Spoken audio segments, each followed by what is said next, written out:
میں نے خود کو آخری بار سمجھایا کہ ہر بار خاموش رہنا کمزوری نہیں ہوتا۔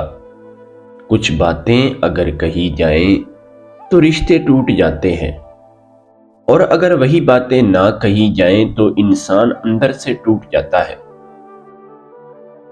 بہت دیر بعد میں نے یہ سیکھا ہے کہ ہر وہ شخص جو مسکرا رہا ہو نا، ضروری نہیں کہ وہ ٹھیک بھی ہو۔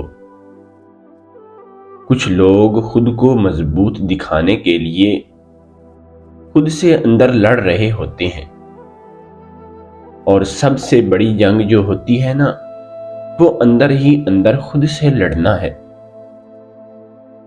اگر آج تم یہ میری بات سن رہے ہو نا اور دل تھکا ہوا ہے تو یہ یاد رکھنا میرے دوست، تم کمزور نہیں ہو، بلکہ بس بہت دیر سے خود کو مضبوط بنانے کی کوشش کر رہے ہو۔